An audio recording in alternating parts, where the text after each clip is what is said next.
bem? Sejam bem-vindos a mais um episódio do Next Lab Podcast, este projeto que faz parte dos laboratórios Lacmar. É um prazer estar com vocês mais uma vez. Hoje, neste 6º episódio, nós vamos falar sobre genética. E aí, vamos ver se suas aulas de biologia ficaram gravadas na sua memória. Se você já é da área, eu tenho certeza que vai ser um tema fantástico. Eu estou aqui com 2 convidados maravilhosos. Tudo bem, gente? Tudo bem, Leandro. E você? Tudo ótimo. Eu vou apresentar eles aqui para vocês saberem quem são aqui os convidados da mesa. Bem, nós vamos receber ele, que é diretor do Lacmar Genômica, especializado em genética molecular humana, possui mestrado e doutorado pela Universidade Católica de Brasília e pela Universidade da Califórnia, em Los Angeles. Recebam com muito carinho Felipe Albuquerque. Tudo bem, Felipe? Olá, Leandro. Tudo bem, e vocês? Tudo bem.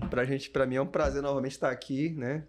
É o meu 2º episódio aqui muito no bem, Next você Lab. participou do nosso episódio 2. Ó, episódio 2. É. Muito bom. Mas é o primeiro contigo. Ótimo, muito obrigado pela sua presença, vai ser um prazer. Espero atender à altura esse bate-papo. Vai ser ótimo.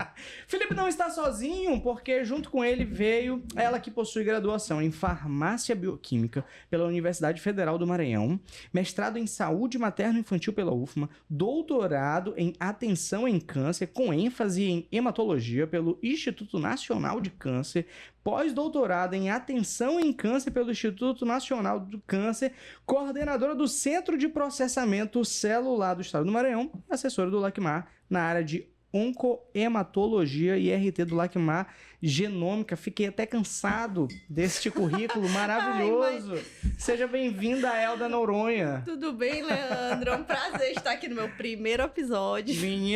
A Elda, gente, começou a estudar com 15 anos. É isso. Então você vê que ela já tem todo esse... Eu já tenho 42, tá? Vou fazer 42 esse ano. Não revela, a gente guarda essas informações. Então, a gente já viu que a Elda tem uma ótima genética. Então já vamos começar. Por aí, falando sobre genética, vamos entrar um pouquinho aqui no assunto. Eu queria entender, antes de tudo, não somente eu, mas a audiência também, o que é que um geneticista faz? O que é o papel de vocês? Como que vocês atuam? Conta pra gente qual é a função de vocês, assim, no mundo. Quer começar? Eu acho que primeiro a gente tem que separar a palavra geneticista, né? Pronto. Porque geralmente esse termo geneticista a gente usa para o profissional que é médico. Ótimo. Né? Então a gente tem a divisão, né, do geneticista, que seria o profissional do laboratório, que geralmente são pessoas da área de biomédico, bioquímicos, farmacêuticos, né? E o geneticista, que é o médico, né, que tem a sua formação acadêmica médica, é formado como médico, e aí tem uma diferença, né, nessas duas linhas, né? Seria aquela ideia do geneticista clínico e molecular? Exatamente. Pela etimologia da palavra, geneticista seria qualquer pessoa especializada em genética, mas no Brasil, o nome geneticista ele ficou muito mais associado ao médico com a residência em genética médica. Certo. Mas para fora, esse nome geneticista ele não é assim associado só à especialidade médica, né? Para quem trabalha com genética, é um geneticista também. Pronto, então vamos começar por essa diferença. Qual a diferença do papel também, né? Vocês falaram aí da formação, então qual a diferença na formação e o papel do geneticista molecular para o geneticista clínico? Clínico, né? Como o próprio nome já diz, né? O geneticista clínico, ele vai ter mais como foco o paciente, né? Então, o geneticista clínico, ele busca entender o paciente, em primeiro lugar, a história familiar, né? E é ele quem vai solicitar os exames, certo? Que podem responder aquele paciente. Na verdade, eu até vou discordar um pouquinho de Elda, porque eu acho que os dois, eles olham para o paciente. Mas deixa eu terminar a segunda parte. Os dois podem olhar, né? Os dois olham. Os dois olham. Na verdade, é uma coisa multiprofissional, né? Hoje, na área da saúde. Então, tem que ter uma interação tanto da clínica quanto do laboratório. Entendi. Né?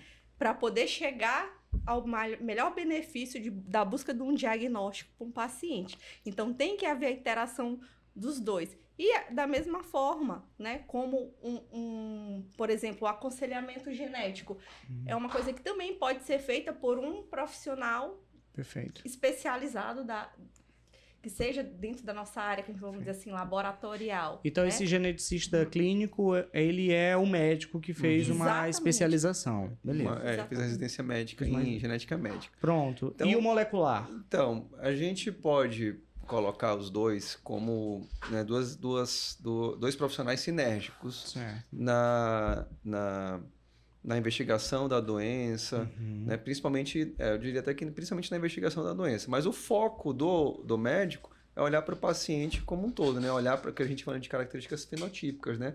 As características clínicas dele, né? Uhum. Já o profissional que trabalha com a parte molecular, ele vai olhar para o paciente também, mas do outro ponto de vista, né? Do ponto de vista das moléculas daquele paciente. Então, a gente vai estar ali mais analisando o DNA do paciente Uhum. e o médico vai analisar, né, as manifestações clínicas. E essas áreas se complementam.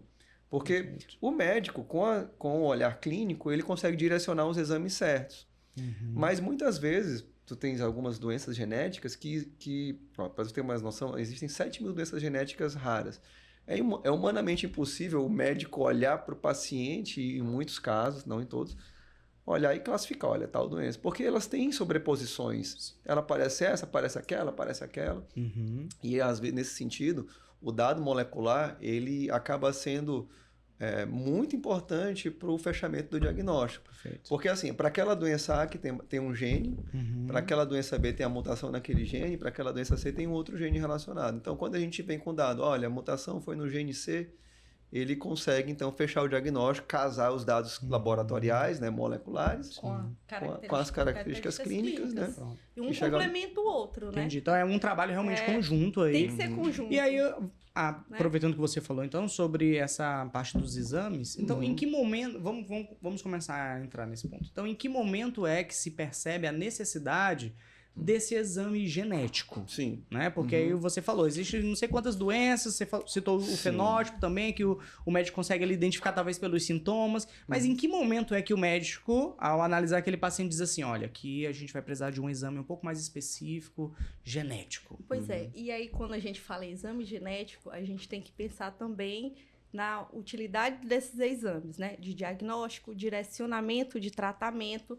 Então, também tem uma gama muito ampla para que serve um teste genético, né? Certo. Ou seja, vai fazer o estudo ali do teu DNA e detectar se tem alguma alteração. Sim. Então, ele vai servir para fechar um diagnóstico de uma suposta doença, Uhum. identificar um alvo terapêutico, onde a partir daquela alteração o paciente pode vir a tomar um medicamento específico para aquela alteração genética que ele tem, né? Fazer a estratificação de risco de um tratamento de câncer, por exemplo, a depender do tipo de alteração que ele tem. Então, quando a gente fala em teste genético, Perfeito. ele tem uma variedade de aplicações, Certo. né? Eu percebi que, pelo menos a partir dele, você consegue, de forma mais assertiva, identificar tanto o diagnóstico quanto também a tratativa daquilo que está se dando, né? Ó, e assim, Leandro, existem aplicações diferentes também. Por exemplo, o teste de paternidade, que ficou conhecido como teste de DNA... O teste do ratinho. Esse É, é o o termo teste do ratinho, né? É um teste genético, tu Certo. concorda? Só que ele tem o objetivo, né? Avaliar, no caso aqui, relações de paternidade e maternidade. Certo. Mas eu tenho também testes genéticos que vão estar relacionados à reprodução, para aqueles casais que têm dificuldade de reproduzir. Existem testes genéticos para, por exemplo, avaliar se o embrião que vai ser implantado tem alguma alteração cromossômica. Certo? Então, existem aplicações diversas. A gente pensa que a genética já é uma especialidade, mas dentro dela existe um mundo de aplicações possíveis, São né? Não várias especialidades dentro da Não genética. são... Por mais que a situação seja específica, não quer dizer que ela seja rara. Existem várias situações comuns já no dia a dia. A gente também tem a área de doenças raras, Uhum. mas tem doenças genéticas que não são raras, como o câncer que a Alda está falando. Câncer é a segunda maior causa de morte no mundo. E a identificação se dá por um exame genético? A gente pode... E aí existem testes genéticos que vão, além de dar o diagnóstico, pode orientar no prognóstico como que esse paciente vai evoluir, né? Dependendo do tipo de variante genética que ele tem. Como Sim. vai ser tratado. E como vai ser tratado. Perfeito. O melhor tipo de tratamento. E a gente também Bem. tem testes genéticos que vão, por exemplo, avaliar ancestralidade, performance de exercício, né? Metabolismo a gente não está avaliando doença aí, por exemplo. Por né? exemplo, São outros objetivos. São outros objetivos. Perfeito. Então é uma gama muito... Muito bom. E aproveitando então sobre toda essa gama já de exames que existem, eu sei que existe um mito aqui de que os exames genéticos, eles tendem a ser muito caros. Continua assim? Ou era desse jeito? As coisas mudaram? Como é que anda isso? Realmente é caro? É de difícil acesso? Vamos falar um pouquinho sobre essa acessibilidade, esses exames. Fala. Então, assim, Ele adora falar do esses números eu projeto gosto, mas genômico, vem desde... Leandro, eu acho que até tem essa informação no outro podcast, mas assim, o que a gente tem que entender? A gente tem que entender, assim, de onde que a gente veio e há quanto tempo a gente fala de genética e a nossa realidade hoje, né? Certo. Quando você olha de forma absoluta, os valores são altos, mas quanto custava 10, 15 anos ou até 20 anos atrás, né? Então, a gente tem esses gráficos pontuando o valor do sequenciamento do genoma humano inteiro. Certo. Então, o primeiro genoma humano custou 3 bilhões de dólares. E foi bilhões. Mas foi há 30 anos atrás. 3 bilhões de dólares. Em quanto tempo? Em 13 anos. E 616 sequenciadores, 621 sequenciadores sequenciando 7 dias por semana, 24 horas. E aí demorou 13 anos para isso tudo, montar, para analisar e tal. Hoje, um sequenciador, em 3 dias de análise, você consegue fazer a mesma coisa. E aí tu sai. Por quanto? Preço de custo hoje, né? A gente está falando em dólar, não está falando de depreciação de máquina, nem, né?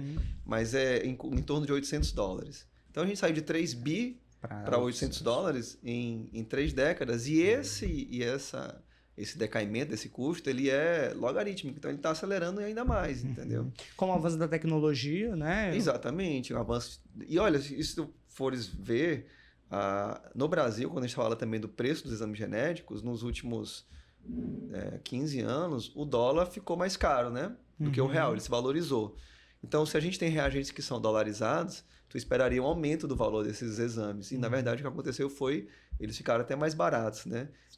Um dos exames mais solicitados hoje pelo médico pediatra, pelo geneticista, é o exoma, que é o sequenciamento de todos os genes do corpo de uma única vez. Aquela história, se eu não sei o que está causando, eu começo por onde? Eu começo por tudo, né? Então, esse é um exame que sequencia todos os genes de uma única vez.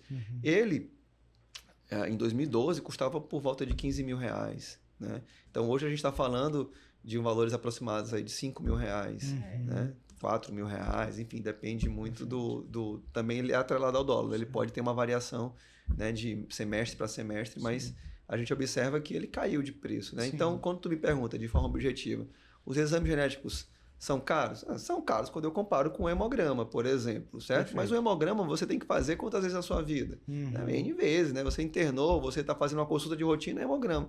E a gente diz que os testes genéticos, eles são eternos, né? O teu DNA não vai mais mudar depois que ele está constituído, né? Depois que tu nasce, enfim, né? Salvo as exceções das variantes, principalmente as ligadas ao câncer. Fora o fato de que o teste, ele consegue fazer uma identificação que somente ele vai conseguir. E pode ser, como vocês falaram agora há pouco, determinante no tratamento do paciente, né? Então, vou citar aqui uma frase famosa que diz: é justo que muito custe aquilo que muito vale. Quanto é que vale a sua vida? Quanto é que vale identificar ali, talvez, uma doença? Vocês falaram do câncer, identificar de forma prévia para poder ter o melhor tratamento. Eu vou te dar um exemplo de um paciente nosso lá, que foi diagnosticado precocemente através de um exame genético, com 20 dias de vida. Então, aquilo foi um divisor de águas para um tratamento precoce, né, daquele paciente, foi um teste da bochechinha, e para que ele consiga já acessar o médico, o médico geneticista, e isso já muda o prognóstico, né? Já muda o que vai vir pela frente para aquele paciente, porque ele fez o diagnóstico precoce. Aquele exame ele não vai precisar repetir. E era uma criança assintomática, assintomática. E ela não vai mais precisar repetir nunca mais aquele exame. Já está diagnosticado. Então, ela só faz uma vez esse exame, entendeu? Então, é diferente. Vou aproveitar esse caso que você trouxe. Você falou rapidamente o teste da bochechinha. Isso. Pronto. Eu imagino que pelo fato de ser um recém-nascido. Isso, exatamente. Né? Então, existem diversos tipos de exames ali, né? Então, e muito se fala sobre essa questão da medicina personalizada. Esse caso aí, por exemplo, me parece ser um recém-nascido. Qual teste a gente pode fazer? Como é que funciona essa parte da personalização hoje dentro dos laboratórios Lacmar? Como que vocês conseguem trabalhar com essa questão? falando um pouco dessa questão do teste da bochechinha, que você falou do recém-nascido, o que é importante a gente ressaltar aqui sobre esse teste da bochechinha, essa personalização, é o seguinte: esse teste, ele é um teste de triagem, certo? Ou seja, como se fosse um teste do pezinho, né? Que o teste do pezinho é obrigatório, seja feito em todas as crianças, né? Recém-nascidas. O teste da bochechinha, ele funciona da mesma forma, só que ele é bem amplo, né? Ele vai rastrear mais de 500 doenças, né? Perfeito. E ele é aplicado no caso de crianças que são recém-nascidas e assintomáticas, né? São assintomáticas e que têm probabilidade de desenvolver uma doença até o primeiro ano de vida, certo? Em casos de pacientes que são recém-nascidos e que eventualmente vão desenvolver, são assintomáticos, aí a gente tem o teste que seria semelhante ao teste da bochechinha, né? Que seria o painel de doenças tratáveis, por exemplo, né? Que aí isso seria um teste onde ele seria aplicado em situações que a criança apresenta algum sintoma clínico, né? E aí a diferença do teste de triagem e do teste de diagnóstico, certo? O teste da bochechinha, ele vai ser feito como um método de triagem para qualquer recém-nascido, desde que ele não tenha um sintoma clínico clássico. Nesse caso que você citou, foi o quê? Pedido dos pais? Por que fizeram? Não foi pedido dos... Foi os pais que decidiram fazer, né? Não teve solicitação médica. Inclusive, por exemplo, o teste da bochechinha é um teste que você não precisa de... É um teste que você Como não ele precisa... é um teste de triagem, não um teste de diagnóstico, você não precisa de uma solicitação médica. Os pais podem solicitar, eu gostaria de fazer. Exatamente. Mas ele é como se fosse um teste do pezinho, só que genético. Só que o teste do pezinho, pela técnica, ela tem uma limitação. Ela não consegue investigar muitas doenças. Então, no SUS, ele investiga 7 doenças, né? Os expandidos, aí, os Master Plus, eles investigam até 30 e poucas doenças. E o teste da bochechinha leva esse número para 540 doenças. Olha só a diferença. Mas é importante até ressaltar que ele não substitui o teste do pezinho. Os dois, um é complementar ao outro. Perfeito. Então, assim, se você soubesse de um teste que pudesse mudar a vida do seu filho para sempre, né? Por exemplo, tem doença que, se tratada precocemente, pode tirar a criança da cadeira de rodas. Tirar não, né? Não colocar, melhor dizendo, né? Então, não é criar terrorismo, mas é um teste de triagem onde, assim como o teste da orelhinha, o teste são todos testes de triagem, prevenção. Né? Exato, é uma prevenção. Né? Isso. O foco dele é preventivo. É preventivo, é você se antecipar o surgimento da doença. Muito bom. E aí, isso, nesse conceito que tu trouxeste de medicina personalizada, né? Medicina 5.0, é você tratar o indivíduo como único, né? Então, a partir das informações genéticas do indivíduo, é possível você saber qual seria o melhor medicamento para ele, como ela está falando, qual seria a dosagem, qual seria a classe de medicamentos que ele responde melhor, né? Qual é o tipo de atividade física para aquela pessoa, né? Então, a medicina personalizada, ela vai olhar o paciente como único, né? Não como uma resposta média de uma população ao medicamento, né? Porque é assim que os medicamentos são desenhados, né? Ver como é que o grupo responde e tu tem que estabelecer um valor fixo, né? Da dosagem. Né? Perfeito. Agora há pouco o Felipe falou sobre o teste do pezinho realizado ali pelo SUS. E existem testes genéticos que são realizados pelo SUS, são realizados por plano de saúde, ou testes genéticos são hoje ainda 100% particulares? Como é que é? A maioria são particulares, mas para o plano de saúde cobrir, existem algumas diretrizes e normas que devem ser seguidas, de esquema de exames que devem ser solicitados primeiro, antes de solicitar um teste em última instância, genético. E aí você precisa seguir Não, às vezes não, então ele começa pelo genético, mas assim, tem um que é mais barato e você tem que primeiro fazer aquele exame, ele tem que vir negativo para pedir o outro. Exatamente. Entendeu? E aí você tem que justificar um relatório médico. Não é uma coisa caminho assim. aí. Como ele é um exame mais caro. Às vezes é esse o caminho que vai estressando o cliente. Exatamente. Mas aí o que acontece? Tem os exames genéticos que são obrigatórios, que estão no rol da ANS, os convênios são obrigados a cobrir. Só que existem os pré-requisitos para você. Perfeito. E além disso, tem que ter a negociação, né, com os laboratórios, não é uma coisa tão simples. Às vezes, então, o que às vezes? O convênio diz, não vou pagar. O convênio fala, não tem negociação, a gente não cobre. Aí a família tem essa negativa do convênio, paga o particular e depois entra na justiça para pedir um reembolso, né? É um caminho também, né? Mas a gente sabe que pelo fato de ter um custo, né, os convênios vão tentar negar, né? Vão tentar né? Fazer de tudo para não fazer o... Mas, assim, enfim, né? Isso está mudando, tá? Sim. Essa realidade, ela é um caminho sem volta, porque, por exemplo, a gente está falando aqui de tratamento, que a Elda falou agora no começo. Quando o convênio entende que se eu tenho um diagnóstico precoce, esse cara vai ficar menos tempo internado, né? É menos custo para ele. É menos gasto para ele. Esse paciente que a gente teve um diagnóstico precoce, tu achas que ele vai usar menos ou mais o plano de saúde dele agora? Vai usar menos. Sim. Porque agora vai ser um tratamento preventivo, né? Você vai se antecipar. Deveria ser uma questão de valor à vida, mas acaba se tornando uma questão eu tô colocando a visão do plano, né? Sim, a visão capitalista e mercadológica, né? Acaba realmente influenciando também. Perfeito. Claro que em algum momento o plano vai dizer, olha, identificamos aqui o valor à vida, vamos começar a liberar mais facilmente. Mas ainda tem muitos testes genéticos que são importantes para direcionamento de tratamento de paciente e diagnóstico que não são cobertos por planos, né? Então, mas eu acredito que isso aí no futuro vai mudar. É realmente ir para o particular. Perfeito. É ir lá nos laboratórios Lacmar, viu, gente? Então. Aí eu queria entender assim, ó, tem uma expressão que é muito, assim, está na boca do povo. Todo mundo conhece, que é o fator genético. Ah, menina, isso aí é o fator genético. Ah, esse outro não emagrece. Ah, isso deve ser genético. Ou então, não engorda de jeito nenhum. Ah, isso é genético. Maldita genética. Exatamente. Lá em casa a gente vive isso. A minha esposa, ela não engorda de jeito nenhum. Eu respiro o que ela vai comer, eu já engordei. Então... e a gente... Não, é genética. É genética de um que é boa, genética de outro que não é. O pior que é verdade, né? Tá aí. Então, vamos aqui entender. O que é este fator genético? O que quer dizer isso? E, assim, dentro das doenças também, que eu citei uma situação que não tem a ver com doença, mas... Sim. E dentro do mundo das doenças também? Cara, é o seguinte... Vamos tentar encurtar essa resposta aqui para ela não ficar muito complexa. Tá certo. Então, existem algumas doenças que Felipe, antes de você, eu vou aproveitar para você que está acompanhando a gente, comenta agora. Antes da resposta do Felipe, comenta assim, ó. Você acha que tem o quê? Uma boa genética ou uma genética ruim? Você te ajuda ou te atrapalha a tua genética? Já comenta aí no nosso vídeo antes da resposta do Felipe. Vai lá, Felipe. Desculpa. Então, Leandro, a gente tem...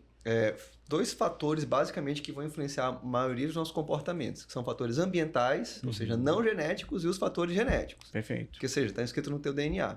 Então, o que são os fatores? Vamos pegar a hipertensão. Tu tem a hipertensão, que é uma doença crônica, também uma das principais causas de morte no mundo, e aí tu tem um fator não genético que influencia muito a hipertensão. Sal. Consumo de sal no almoço. Pronto, o cara, ele bota o saleiro na mesa. O fato de você tirar o saleiro da mesa... já te protege, porque você não olha, não fica com vontade, não coloca. Isso já diminui, inclusive tem até um dado, a cada não sei quantos miligramas a menos de sal no seu dia, você consegue reduzir os níveis de pressão e não sei quanto, né? Enfim, tem um dado sobre isso que eu não vou lembrar agora, mas esse é um fator não genético, tu concorda? Perfeito. Mas tem aquelas pessoas que têm aquela predisposição genética para ter a hipertensão. Então, a gente diz que essas doenças... Uma pitadinha já é o suficiente. Exato. Então, existem essas doenças chamadas de doenças complexas, onde você tem uma influência de fatores ambientais e fatores genéticos. E aí, esses fatores genéticos geralmente são o quê? São variantes genéticas que a gente carrega no nosso DNA que contribuem com pequenos efeitos, certo? Então, elas não vão ser determinantes, mas elas vão te predispor, certo? Agora, diferente, por exemplo, existem doenças que são essencialmente genéticas. O cara, por exemplo, ele tem uma mutação no gene que vai causar anemia falciforme, que é inclusive o Maranhão é o terceiro maior estado com casos de anemia falciforme do Brasil. Então, ele pode ter a vida mais saudável do mundo, mas se ele tiver aquela variante genética, ele vai ter a doença, entendeu? Então, aí não tem fator ambiental, é um fator genético gritando. O autismo entraria também nessa questão? Como é que... O autismo, ele é multifatorial, né? Isso, é mesmo. Ele tem as duas coisas. Tem as duas coisas, tem os dois lados. Não é exclusivamente genético. Vai ter aquela questão da predisposição. Mas vamos pensar numa coisa aqui. Sim. Quando a gente pega os números de diagnóstico de autismo nos últimos anos e compara com as 30 anos, 40 anos, o que tem acontecido? Aumentou. Tem aumentado. Perfeito. Né? Tá. Aí tem aumentado, vem os porquês disso. Por que tem aumentado? Aí uma das possibilidades melhorou o diagnóstico, o mundo ficou mais complexo, ou ou piorou o diagnóstico. Tem muita gente que fala assim, agora estão dando diagnóstico de TEA, né? Agora tudo de forma indiscriminada. Mas aí a pergunta fala assim, o DNA do cara mudou nos últimos 30 anos? Vamos supor que, de fato, vamos partir da premissa de que aumentou o número de casos, certo? Reais. O teu DNA, o DNA da espécie humana, ele mudou nos últimos 30 anos, 40 anos? Não, a gente continua sendo a mesma espécie, tu concorda? Não teve mudança significativa. Mas por que eu tive mais casos de autismo hoje comparado com 30, 40 anos? Então, a resposta para isso são fatores ambientais. O que a gente faz hoje que não fazia 40 anos atrás, entendeu? Então... O que a gente está exposto que não estava antes, né? O que a gente consome... Não só em alimento, mas consome internet. Exatamente. Né? O que mudou no nosso ambiente que está mudando essa interação com o nosso DNA, fazendo a TEA ser mais frequente na população, certo? A gente nem quer entrar aqui na polêmica dos diagnósticos, assim, né? Sim. Mas vamos partir desse dado, trazer o dado da CDC, né, dos Estados Unidos, o dado de vários órgãos de conceituados, eles trazem esse aumento real, né? A gente olha para o lado, a gente vê realmente que isso é real, né? Então, tem um caso na família, então acredito que todo mundo conhece, tem algum caso de algum amigo ou de um parente com uma pessoa portadora de TEA, né, de transtorno do espectro autista. Agora, o que a pergunta é, então, o nosso DNA eu sei que não mudou. Então, se está tendo mais casos é porque mudou. Alguma questão no ambiente, né? E agora o Felipe falando nessa questão de casos da família, que sempre tem algum caso na família, né, de autismo ou de câncer, as pessoas às vezes se apavoram muito em relação a isso, né? Diz, porque a minha mãe teve câncer de mama ou teve câncer de ovário, minha irmã. E aí vem aquela questão, né, da hereditariedade de doenças que às vezes são causadas por transmitir, né, de geração para geração, de fato, uma determinada alteração que vai ocasionar o desenvolvimento de uma doença, né? Entretanto, vale ressaltar que, ainda assim, essas alterações que podem ser hereditárias, como no caso de câncer hereditário, às vezes, que representa 10% dos casos, né? Não é um fator determinante. Ele vai aumentar o risco, certo? Vai aumentar o risco e aí o paciente fazer um rastreamento em um histórico familiar importante, né? Ajuda a prevenir, né? Essa seria uma situação daquela onde... eu tenho um familiar assim, meu pai é assim, minha mãe é assim. Eu não tenho nenhum sintoma, mas, poxa, vale a pena fazer um exame aqui para eu poder identificar, ver se tem alguma questão? Vai depender de aí entra o médico oncologista nessa hora. Para poder dizer, né, se vale a pena ou não. Eu não aconselho ele a fazer um exame indiscriminado, principalmente para a doença, né? Uma coisa é ele fazer para estilo de vida, né? Atividade física. Outra coisa é ele investigar.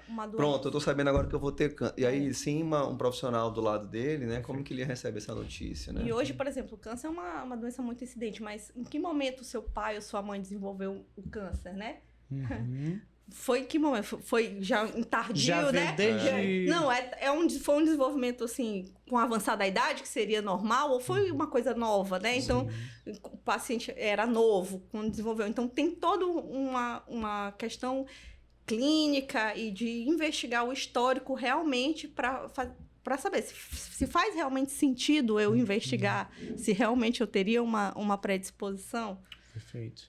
E você falou sobre hereditariedade, eu me lembrei de um tema que é muito também polêmico e desperta muita curiosidade, que é sobre a ancestralidade.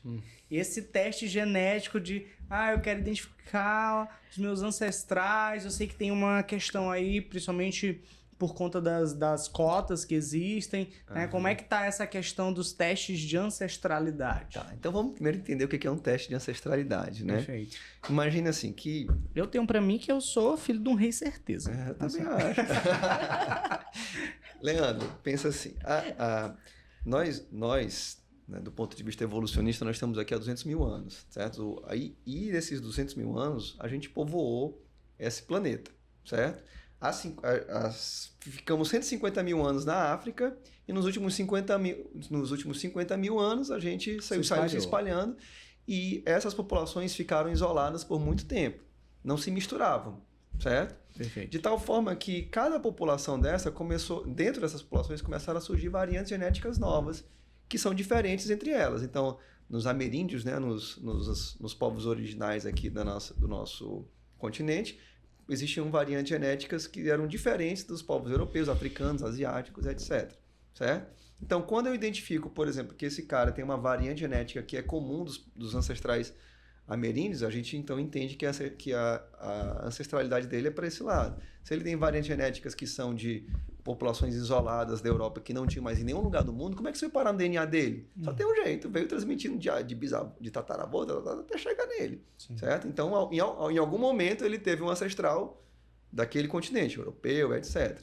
Certo? Então, o teste de ancestralidade basicamente é isso. Você consegue ver do ponto de vista genético, ou seja, um critério bem objetivo até, né, como é composto o DNA. Isso só faz sentido hoje, nesse momento que a gente vive da nossa sociedade, porque tem muita miscigenação, né? O Brasil mesmo é um belo exemplo disso. Nós tivemos várias frentes de colonização, né, de europeus, de africanos, temos os próprios indígenas originais também. Então, todos esses povos se misturaram. E para a gente é legal, principalmente o brasileiro, ver. Não é, o oriental, ele provavelmente, né, o japonês, ele só teve uma frente lá de povoamento e ele não tem essa miscigenação tão grande, tão presente lá, né? Mas é claro que isso é uma tendência mundial. A tendência mundial é que todos os povos se miscigenem, né, ao ponto de você ter ancestrais aí distintos, né, na sua composição. E como que é feito essa identificação? É em comparativo? É isso que eu tô te falando. Eu identifico a variante genética nesse cara. Essa variante aqui tá veio de que população? Existem bancos de dados. Porque aí já tem vários bancos de dados. Primeira coisa foi identificar as variantes dessas populações isoladas, que nunca se misturaram. Tipo, o asiático, isso, a linhagem pura. Certo, entendeu? Perfeito. E aí depois eu vou lá pra gente aqui, que é tudo miscigenado, falo assim, olha, não, o Felipe aqui tem uma porcentagem que ele tem de variante aqui, que é só específica de quem, da população ancestral europeia, isolada, que não se misturava com, né, que não tinha se misturado com ninguém. Então aí tu consegue, desse jeito, ir comparando esses DNAs do indivíduo com esses bancos populacionais, que já são conhecidos, e aí tu consegue definir essa porcentagem, né? Entendi. E aí tem esse negócio também. Eu vi que isso começou a chegar em umas questões mais morais e éticas, né, Helga? Como é que foi isso aí? Aqui é polêmica, aqui a gente trabalha com a verdade. Mas tu falas em que sentido? Assim, vou dar um exemplo aqui. Agora há pouco você falou sobre as questões que são externas, o fenótipo, né? Perfeito. E aí, mas você também tem a questão genética. Então, eu vi alguns casos de, por exemplo, a pessoa entrou ali, participou de um concurso e tentou entrar ali como uma cota. Alegando, eu sou negro. Sim. Entretanto, na aparência física, ela não tem nada, não tem nenhuma identificação ali. Sim. Então, ela não passou por um processo social, pelas questões sociais que fariam com que ela tivesse direito. Entretanto, a nível genético, sim, ela tinha como comprovar. Então, tá bem aqui, ó. Então... Aí, a gente tem que separar aqui duas coisas, né? Primeiro, assim, quais são os objetivos da cota e o que ela quer atender, que a gente não vai discutir, né? E a questão do ponto de vista genético, que é vamos lá. E dentro do concurso, como é que isso é pontuado? Quem é que é classificado como negro ou branco, quais são os critérios, né? E na maioria das vezes esse critério ele é subjetivo. Né? Eu acredito que ainda não exista. Vem ainda de uma banca avaliadora, digamos assim. Que vai, por exemplo, você ter que fazer um teste de ancestralidade para determinar se você tem... O teste de ancestralidade ele seria um critério mais objetivo, por um lado, né? Mas além disso, teria que se perguntar se isso tem valor legal, né? Para assumir o concurso. E mais, se isso tem um valor social, porque a cota ela foi criada para tentar fazer uma reparação histórica, né, de pessoas menos favorecidas, principalmente por um traço fenotípico. Perfeito. Certo? Então, se Aí eu te pergunto, o cara que é branco, louro, do olho azul, mas por alguma razão Exatamente. ele tem 60% de ancestralidade africana. Sim. Ele deveria entrar nas cotas? Aí a gente precisa... Não é pra agora, não é aqui, né? Mas aí tudo vai depender dos parâmetros, né? Mas aí eu não sei hoje como que a justiça... qual é o entendimento, né, da justiça em relação a esse tipo de evidência, se ela aceita aquilo como um critério para que o requerente lá, né, possa ter acesso à cota ou não. Perfeito. É complicado, né? Ótimo. E fora essa situação que eu trouxe aqui, né, desse caso, qual a outra aplicação da prática na vida, assim, do teste de ancestralidade? Às vezes, busca de parentes. Tem alguns testes que você opta em autorizar que parentes, né, assim, pessoas geneticamente próximas possam se encontrar. Né? Possa mandar um e-mail, entrar em contato para dizer, olha, sou da família tal, sou não sei de onde. Pessoa querendo ali entender sua origem. Sua origem, exatamente. Querendo responder buscar questões filosóficas, de onde vim, para onde vou. Não, mas é interessante isso, né? realmente... E tudo graças à tecnologia que pode proporcionar essa informação. Muito interessante, muito interessante. E aí, eu queria voltar um pouquinho sobre essa questão dos testes dentro de uma realidade de diagnóstico e prognóstico do paciente. Queria entender o seguinte, assim, quais são os testes genéticos que podem mudar o tratamento? Tem algum teste que diz, Leandro, esse daqui, ele pode mudar o direcionamento do que está sendo feito com um paciente. Não vai existir um teste genético. Pronto, perfeito. Né? São vários. Isso aí vai depender da clínica, do paciente, do tipo de doença, né? E a partir daí você raciocinar qual o teste genético, qual a metodologia, porque o teste genético também, qual a metodologia que você vai utilizar para chegar àquele resultado, né? Então, não é uma resposta simples, né? É complexa porque você tem que partir do ponto. Qual é o tipo de doença? Uma doença rara? Um câncer? Né? Qual é uma doença metabólica? O que é, né? E para cada tipo e subtipo de doença, você vai ter testes genéticos específicos que podem tanto fazer o diagnóstico quanto direcionar o tratamento desse paciente. Entendeu? Então não tem o teste genético, né? Mas que vai fechar. Existe, então, algumas doenças, talvez? Olha, para tal doença, realmente, quando a gente faz um teste, consegue identificar, isso muda o direcionamento do tratamento do paciente? Olha, eu vou te falar, bora pensar num outro tipo de teste, que são os testes farmacogenéticos.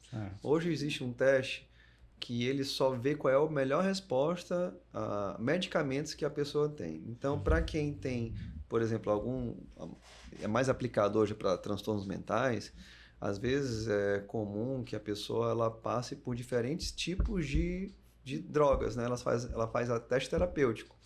Me dei muito bem com esse medicamento, não me dei bem, vou trocar, vou ajustar a dose. Se você conversar com alguma pessoa que tem depressão, por exemplo, é possível que ela já tenha passado por isso. Certo. Então, quando tu entende como é que ele metaboliza melhor aquele medicamento, o médico pode já iniciar pelo medicamento que tem mais chance de dar certo com aquele paciente. Então, você está olhando aqui, não é nem para fazer o diagnóstico da doença, mas é para fazer o diagnóstico da resposta ao medicamento. O melhor medicamento que vai funcionar ali para aquela. Funcionar para aquela determinada situação. Muito bom. Com a dosagem, com... Perfeito. Realmente, assim, eu confesso que para mim é uma novidade toda essa temática de genética e eu fico muito impressionado em ver o quanto que é importante ter laboratórios que investam tanto em tecnologia, em trazer tecnologias, porque se consegue novas respostas, novas possibilidades. Olha só essa que você trouxe. Um teste para identificar qual vai ser o melhor medicamento.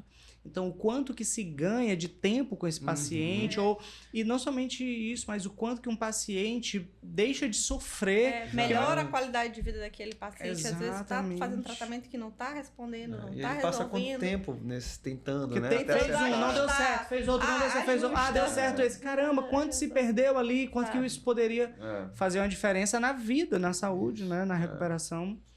Perfeito. Olha só, a gente tá chegando aqui na fase final da nossa... Já? Pô, não é? Passar tão rápido. Passou rápido. Estamos... Rapaz. Pois não é? E aí eu gostaria, assim, de encerrar esse momento. A gente ainda não vai encerrar, tá? Mas, assim, conhecendo um pouquinho mais sobre a carreira sobre o histórico de vocês, assim, o quanto que é complexo. Eu fui ler aqui o currículo de vocês, eu fiquei, meu Deus do céu, mas se é complexo o currículo, imagina a formação, tudo que vocês passam. E eu fiquei sabendo que teve um professor aqui que quase fez vocês dois desistirem do curso, não é? Tu não, Eu não, assim, sempre fui muito convicta do meu curso. Ah, entendi. Beleza. Não. Ela soltou uma alfinetada aí, Felipe. Disse que tu foste fraco. Mas eu tava me Não, assim, perdido mesmo. desde o primeiro ano científico, eu Tu já sabia. já. Tá aí que eu não A sabia disso. professora Terezinha Rei foi dar uma palestra no Reino Infantil. Aí tu já lá, soube. E aí eu falei assim, quero ser farmacêutica. Isso aí tava na Só genética, que aí ela já depois, sabia. mas aí depois tu vai... Mas é aquela coisa, né? Você define o curso. Eu sabia que eu queria trabalhar com laboratório, com experimento. Era isso que eu queria, né? Lá, a paixão da vida. Só que aí, ao longo do curso, você vai desenvolvendo outras paixões, né? Isso vai se especializando. é muito difícil, né? Às vezes, olha só, você teve um interesse ali enquanto jovem. E esse interesse se fez valer. Nossa, se tornou cada vez mais interessante. É persistente, né? Às vezes a gente jovem tem interesse numa coisa e eu quero esse curso. Na hora chega lá, nossa, não era eu isso. tava desse jeito aí, pô. No curso. Até tu te achar, né? É isso. Foi dentro do curso, até ele se achar. Como é que foi que tu te achou e quase desiste? Conta pra gente. Eu sempre gostei muito de química. Minha mãe tinha um laboratório na época, hoje ela não tem mais, e isso me fez acabar escolhendo farmácia. Então eu já sabia uma coisa, eu entrei lá em farmácia, eu queria trabalhar com diagnóstico, com laboratório de análises clínicas. Perfeito. E aí lá na época a gente tinha Só um parênteses, porque na época o curso, para quem gostava de trabalhar em laboratório, é farmácia bioquímica, né? Essa era a única possibilidade. Farmácia bioquímica. Aqui no Maranhão hoje a gente tem a biomedicina, né? Que é voltada mais na nossa época. Então você fazia a farmácia com habilitação em análises clínicas, era assim que era o curso na época. Perfeito. E aí eu tava lá no meio do curso, já terminando, meio perdido, assim, porque eu não tinha me encontrado em nenhuma área do diagnóstico que também precisasse de química, que era o que eu gostava. Cabelo grande, né? Aquela época da vida lá que a gente é acadêmico, né? Barbudo, né? E aí eu tava ali passando pelo corredor, e aí o professor Tony, que foi meu orientador de iniciação científica, foi orientador de Helder de mestrado, falou assim, Felipe, rapaz, tu não quer trabalhar comigo no laboratório de biologia molecular? Biologia molecular, esse negócio deve ser legal, né? Eu não tinha ideia do que era biologia molecular, mas o nome era bonito, eu quero. Com esse nome? Sempre quis, Como não? Aí cheguei lá, ela estava trabalhando com um negócio que eu não gostava na época, né? E aí eu era um aluno vinculado, de graduação vinculado ao trabalho dela de mestrado. Eu falei, meu Deus do céu, isso aqui é chato demais. Que era... Vocês lembram o que era simetria de fluxo lá. E aí eu falei, só não, lembra quem apoia, Helder. Só lembra quem apoia. Aí eu falei, não, velho, poxa, não vou me descobrir aqui, não sei o que e tal. E aí, o que aconteceu? Quando foi chegando perto do final do curso, eu tava com 2 trabalhos. Um pro meu TCC e um desse negócio de jovem cientista, né? Que é a iniciação científica. E aí eu já não gostando de um, o professor me botou para fazer outra coisa. Eu falei, rapaz, eu falei, professor, eu não posso usar esse dado desse trabalho aqui para defender meu TCC e já matar 2 coelhos com uma cajadada só. Ele, rapaz, pode, só fala lá com... Ela é com a Eliana, né? Fala lá com a Eliana e vê se ela autoriza. Eu falei, Eliana, pode? Ela, pode. Rapaz, aí pra ele, porra, beleza, não, vou me livrar desse negócio aqui que eu não quero isso aqui pra mim, não. Foi isso. Aí quando chegou nas vésperas, assim, faltando, sei lá, uns 2 meses pra acabar o curso, ele, Felipe, vem cá. Aí eu seria falar, o que foi, professor? Tu não pode defender com esses dados, não. Tu não pode fazer isso, não. Isso não tá certo, não. Porque esse é o mestrado dela, são os dados dela, tu vai divulgar primeiro. Aí eu falei, cara, tu tem razão, mas por que tu não me disse isso ali quando eu te perguntei? Não, porque eu achei que ela fosse se impor e ela não falou e não sei o quê. Sobre isso, o senhor está certíssimo. Tá certo, isso aí tá... O problema foi o time. Eu falei, puta que pariu, bicho, esse cara, eu falei, porra, eu quero matar Tony. Eu falei, aí a gente teve uma conversa depois sobre isso, né? A gente já riu muito sobre isso. E aí teve que voltar quanto tempo? Assim? Eu comecei aí sábado, domingo, de madrugada pro laboratório, aí eu fui pra defender o TCC, né? Porque o outro tava resolvido. No TCC era com doença genética mesmo, né? Com diagnóstico de doença genética. E aí foi que eu fui gostando do negócio. Aí eu falei, não. Se encontrou. Então... Aí eu me encontrei numa loucura dessa aí, porque eu tinha que entender. Aí lá eu vi que eu tinha que entender de química e de laboratório. Aí foi que eu acabei me apaixonando pela genética. Mas foi. Então, assim, pro meu aluno ali que conversa, que às vezes a gente troca uma ideia nos bastidores, mas eu digo muito, cara, se você ainda não se encontrou no curso, não tem problema, né? Você sempre tem tempo. Então eu me encontrei. faltando 2 meses para acabar um curso de 5 anos, entendeu? E dali eu decidi que eu queria seguir naquilo, foi que eu segui na pós-graduação. Isso foi no momento em que tu teve que abrir mão de tudo, assim, sexta-feira, sábado... Não, acabou ali, foi... Eu ia para aquele hospital universitário de manhã e tarde, final de semana era só eu lá trabalhando, e aí foi... Isso, tá vendo, gente? Na dúvida, marque um encontro sábado à noite com aquilo que você acha que vai dar certo. Se você curtir esse encontro, é porque é pra sua vida. Tá aqui. Mas eu digo muito pro aluno, porque às vezes o aluno fica Passou inseguro. vários finais de semana, mergulhado. Infinitos. Muito bom. Então, beleza, existem esses desafios, mas eu sei que pode acontecer de algum caso de alguém que é de uma outra área querer ir para a área da genética. Por exemplo, você falou que antes tinha ali o curso de farmácia e tinha ali uma especialização. No nosso curso de farmácia com habilitação em Uma análises habilitação. clínicas, que seria seria farmacêutico, bioquímico, que foi extinto, que né? foi extinto, né? E hoje, se alguém da área da farmácia, por exemplo, quiser se tornar, tem algum curso, sim. como é que faz? Então, Ou tem que fazer toda a graduação? Eu acho que tem especialização de biologia molecular, por então assim, exemplo. hoje o egresso, ele pode seguir 2 caminhos. As especializações lato sensu, que são as pós, né? E o mestrado e doutorado são as especializações estrito sensu. Então, ele tem que buscar algum programa de pós-graduação que atenda aos anseios dele. Porque tu viste aqui que dentro da genética, a gente falou hoje só de genética humana, mas tem genética de outros organismos, tem outras aplicações, tem a biotecnologia, como, por exemplo, síntese de medicamentos a partir de técnicas moleculares. Tem um universo, né? E ele não precisa ir só para o diagnóstico, certo? Mas o que eu aconselho hoje, meu aluno, né, quem tá aqui ouvindo a gente, procurar programas de mestrado e doutorado que sejam conceituados, né, e os conceitos da CAP são de 3 a 7. Geralmente os mais conceituados te dão bolsa, então você consegue se especializar ainda recebendo um dinheiro. E às vezes até tendo uma experiência fora do país, né? Então, os programas de pós-graduação, eles te permitem isso, né? Perfeito. Certo? Então, existem programas que são focados só em genética, biologia molecular. Ótimo. Gente, pra gente encerrar aqui a nossa conversa, então vamos pra última pergunta. E eu gostaria de ouvir dos dois aqui. Tá com medo essa pergunta? Não, essa é a mais simples de todas. Ou não, né? Mas é o seguinte, qual é a última mensagem que vocês deixam aqui pra quem ainda acha que genética é esse bicho de 7 cabeças? Hoje foi um dia onde vocês tiraram muitas dúvidas, trouxeram muitas informações, muitas curiosidades também. Mas para quem é da área da saúde, já que talvez tenha ainda alguma dificuldade em mergulhar, ou para quem não conhece, qual mensagem você deixa para essas pessoas que ainda acham que genética é uma coisa inalcançável, uma coisa assim só do cientista da turma da Mônica? Não é, né? Não, eu acho que hoje em dia não tá tão inalcançável assim. Eu acho que, por exemplo, eu estava conversando com o Felipe, antigamente a nossa grade curricular, né, a disciplina de genética era dentro de alguma disciplina básica que você dava em uma semana, né? A biologia molecular que nem existia. Então, hoje em dia, a gente vê que eu acho que uma tendência, né, inclusive do que está se mostrando no mercado, de novos testes, novas tecnologias.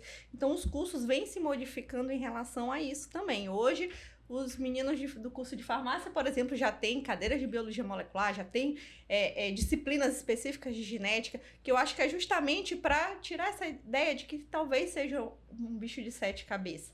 Mas, de certa forma, é uma área muito ampla, que tem muitos desafios. A gente só precisa ser perseverante, né? Persistente. Que se você quiser dominar, você domina. Muito bom. E puxando esse gancho, a gente falou de uma coisa muito importante. Os testes genéticos estão caindo de preço. Então, os laboratórios hoje, eles estão inovando nessa área de genética. Então, o futuro das análises clínicas hoje, a genética vai ser até um lugar comum entre as outras especialidades. A imunologia, a parasitologia, a hematologia, ela vai ser complementar. Então, os laboratórios, com o barateio, né, desses testes, eles vão ficar mais acessíveis à população. Naturalmente, essas técnicas vão invadir os laboratórios de análises clínicas. Então, é um caminho sem volta, né? A gente está vendo aí a genética na verdade. Cada vez mais presente. Para cada subespecialidade, você vai ter, sim, testes genéticos que estão sendo direcionados para ajudar ali no direcionamento do paciente. Se você pensar uma subespecialidade vai ter, com certeza, um teste genético. Fica a dica para você, jovem que está aí tentando decidir que área, tá aqui, ó, uma dica para você saber que existe um caminho grande, grandes oportunidades no futuro. Felipe, Elda, muitíssimo obrigado pela participação de vocês. Obrigada. Foi um prazer receber aqui. Felipe, espero que tenha sido bom, assim como foi sua primeira participação. Essa foi boa, a outra não foi boa, porque era Ricardo que estava apresentando. Tá bom, fica só aqui entre a gente e toda a audiência que estava assistindo. Muito obrigado por você que acompanhou o nosso episódio até aqui. Eu peço para que você coloque aqui nos comentários aquilo que você gostou, um feedback que você queira passar pra gente, melhorar para os próximos. Coloque suas dúvidas, a gente vai te ajudar a tirar essas dúvidas. Peço também que você... se já tá seguindo o nosso canal, então segue nosso canal e ativa o sininho, porque assim, toda vez que a gente lançar um vídeo novo, chega pra você. Continue por dentro aqui do Next Lab Podcast. Aproveita para seguir as nossas redes sociais, também do Laboratório Lacmar. Muito obrigado por vocês, a gente se encontra na próxima. Tchau! Tchau. Tchau.